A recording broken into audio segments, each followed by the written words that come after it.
slide, please.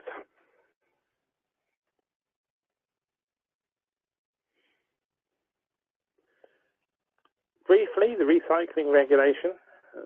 What comes next for that? So this is Regulation 282 of 2008, and it has been complete since 2008, apart from a union list of approved recycling processes. Until this union list is actually published by the Commission, companies dependent on national law to actually implement recycling processes in a given country, member state, that is. EFSA have nearly finished reviewing the recycling processes for which valid submissions were sent to them prior to 2014. Well, most of them prior to 2014. They've allowed some to sneak in since then, which initially they said they weren't going to, but they have. About 130 processes for PET have been favourably assessed, and you can see the document that summarises that quite well, this particular web link. I've put the processes here in parentheses.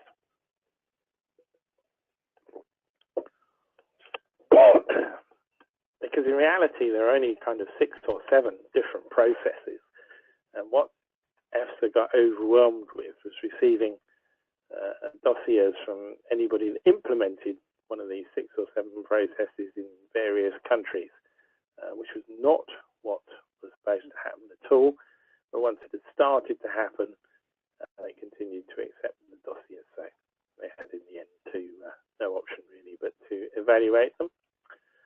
EFSA have also approved 2 open-loop recycling processes for HDPE and several closed-loop processes, so those are ones where nothing can get in from the outside, mainly for packaging crates for PET, which is no problem, and polyolefins.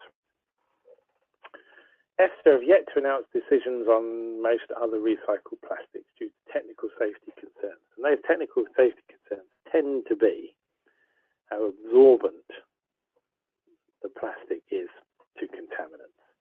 So if contaminants can easily get into the plastic, it becomes quite hard to clean it up during recycling processes. So there's perhaps a small risk from traces of toxic things like insecticides and weed killers and things which might have been introduced by the general public before they recycled a plastic article.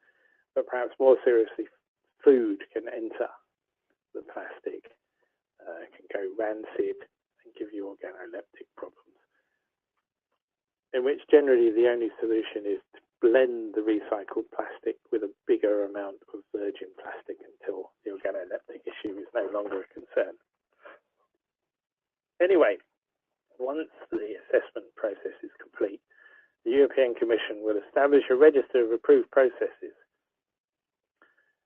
and a date for that to actually go live, as it were, and that will fully implement this regulation at last.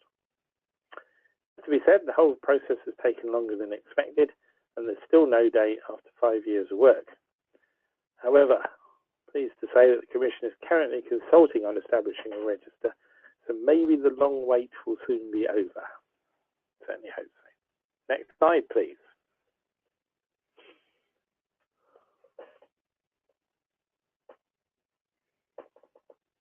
Next slide, please.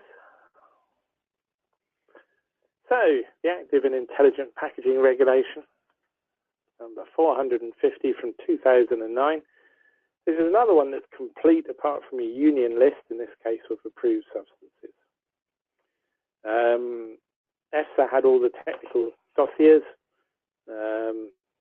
with them by the end of February 2011 and published a registry of valid applications in mid-2012. It only contained 45 substances, so we all thought that this would be a fairly short process.